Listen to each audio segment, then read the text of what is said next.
Hey there folks, this is Dan Bell with Intelligent, and today we're going to talk about using, managing and working with activities within Dynamics for Sales.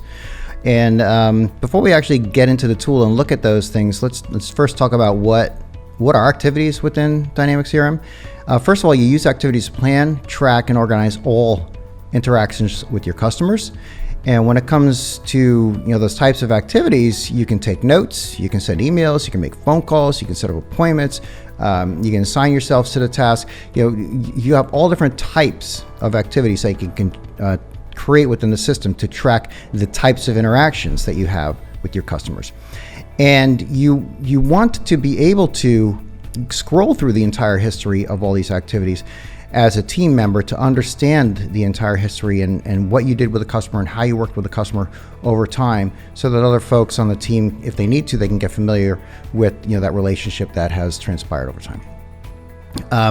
It's really great and really important to track all those interactions as well. It's very important to give a complete picture of that entire audit trail or that entire historical relationship with those customers, right? So track every email, phone call, task, and appointment within those different types of activities.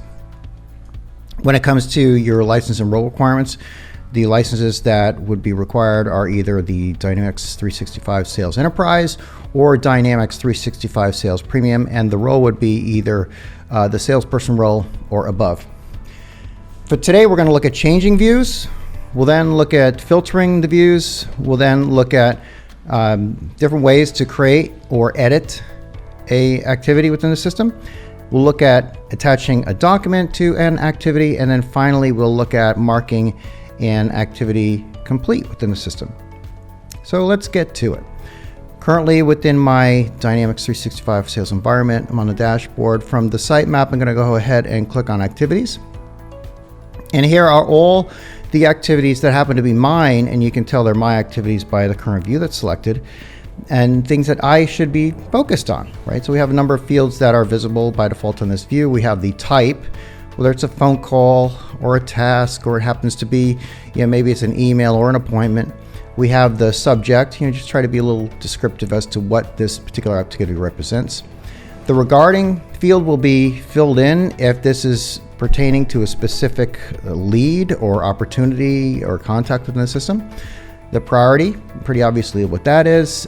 Start date and the due date. Currently it's stored by due date so that I know which ones are coming up due immediately or which ones are actually past due in this particular case. You notice that there are a number of different views here that we can switch to, right? I can look at the activities that are closed if I want to see what ones that have been worked on and finished. If I happen to be a sales manager and I want to look at the activities of my team members, I have that view as well. Again, there's a number of different types. You can look at specific tasks, you look at specific phone calls and emails as well. And so lots of options here, okay? The other thing that you can do in addition to switching the views is you can look for a type of activity and a type of activity as well as when the item is due, right? So I can see the things that are due within the next 7 days or so, okay? Or I can look at things that are overdue. Look at just the emails within the system, select the checkbox, close it, right? Maybe there are appointments in here as well. I can select appointment, okay? So you notice there are definitely multiple ways to focus on these specific items that may be something that you need to be concentrating on here, right? Okay, so we looked at the ability to switch views. We looked at the ability to filter the information. Now let's talk about creating activities. But before we do that, let's first of all talk about at a high level. There are typically two types, not really types, but two categories into which you'll create activities. One can be a category of activities that are pertaining to what I should be, maybe they're personal things that I should be focusing on. Maybe I have training coming up, maybe I have a meeting that's not particular to a specific opportunity or customer. And then the other type, I guess you could talk about category, is it's pertaining to a specific opportunity or a lead or account, okay? One way to create one that might be pertaining to just me, I can use the quick create. And I am on my activity screen, but I could easily be on the home screen. Doesn't really matter where, because the quick create is available right at the top right. Click on the plus sign, click on activities, and then I get a list of the items that I can create from here, right? So I might need to be sending an email to myself, or I might have a task, or there's a number of things that I can create here. And maybe the task is I have training. coming up. And I just want a reminder of myself, and maybe this is some kind of sales training. Hey, we don't get too specific. When is the training? Well, it's actually a week from Wednesday. We just want to accomplish this activity by 8 o'clock. Is it regarding a specific item? No, because it's mine. It's personal. Okay, and I'm going to save and close that. And we went ahead and saved that particular item. Now if I go back to activities, okay, and this will be right in the list here, okay. And what did I create that as? I created that as a task. Select task as a filter.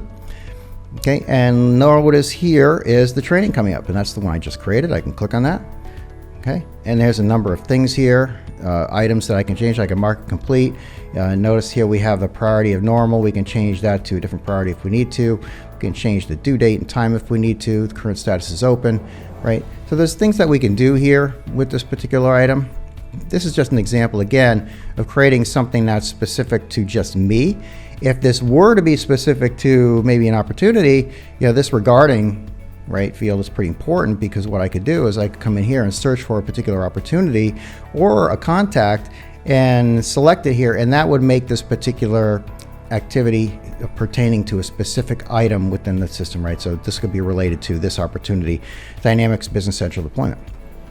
But we're not going to do that right this minute. We're going to stay right here. Now let's go through the scenario if this item were pertaining to a particular opportunity. I'm a salesperson. I work on opportunities. That's all I really focus on, leads and opportunities. We can go to my opportunities list here, and maybe I had an interaction, or I need to have an interaction on my Business Central deployment. I can click on that and go in here. And when I look at the timeline, this is really what activities are all about. This is going to be that entire historical record of everything that's transpired between the customer and this particular vendor, right? I can see where this opportunity was created, the lead was qualified, opportunity. And from within here, I can click on this plus sign, and here's where I can actually create other activities that pertain to this particular opportunity.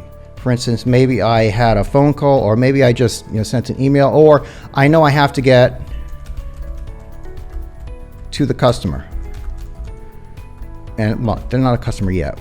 We'll just call them. Have to get a proposal to the opportunity by EOW. That means end of week. Click add post. And this is, again, just me documenting the fact that I have to create this and get this out to the customer by the end of the week, right? So again, it's an audit trail historical record. And then the next thing could be is maybe I'm going to queue up an email. We'll select email. It's going to pre-fill me as the sender, the contact as the person receiving it, and I can say that proposal attached to this email. And let's go ahead and see if we can fix the proposal attached to this email.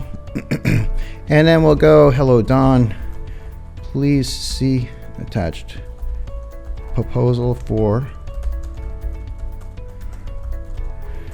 and we'll go ahead and put our name there.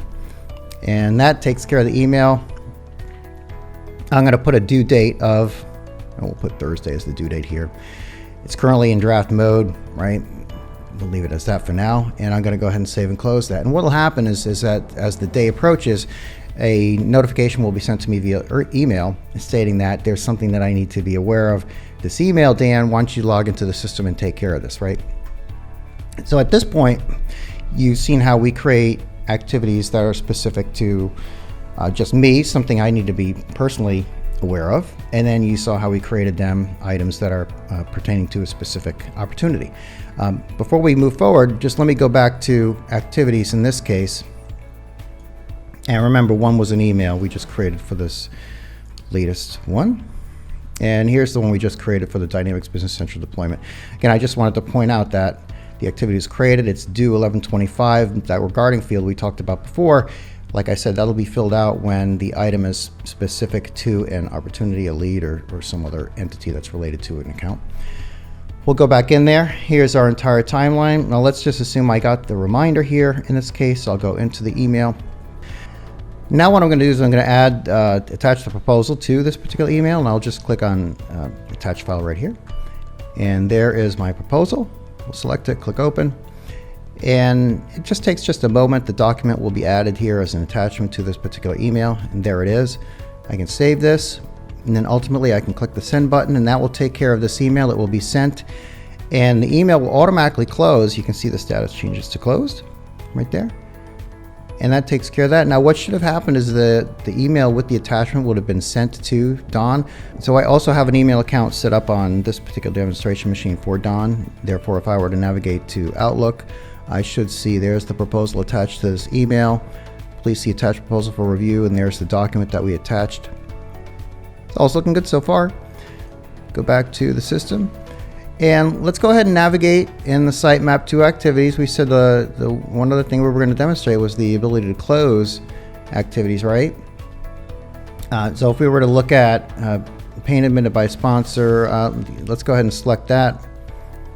And activity status is open. What we want to do is actually close this item. And what we can do is we can just literally, we can either close the task or we can say that we did it. So we'll mark it complete, right? And now let's go to closed activities. And there it is right there. Sample says it's task and it says it's completed, right? That is how to close a single item. If we were to go back to, again, my activities here, let's say for instance you wanted to close several. You completed several tasks here. You can select several just like so. Click mark complete. Select close tasks, and then those are all going to go to my close screen as well, right? So go back to close and we can see a number of more tasks are actually here as well. Okay, great. All right, folks, so hopefully this helped you out. You learned a little something on how to utilize activities within your particular dynamic CRM environment. I highly recommend using them and capturing all the historical activities related to your customers. Hope you learned something. If you have any questions or comments or suggestions for future videos, do not hesitate to reach out. We would love to hear from you. Have a wonderful day, and we will see you on a future training video. Thank you.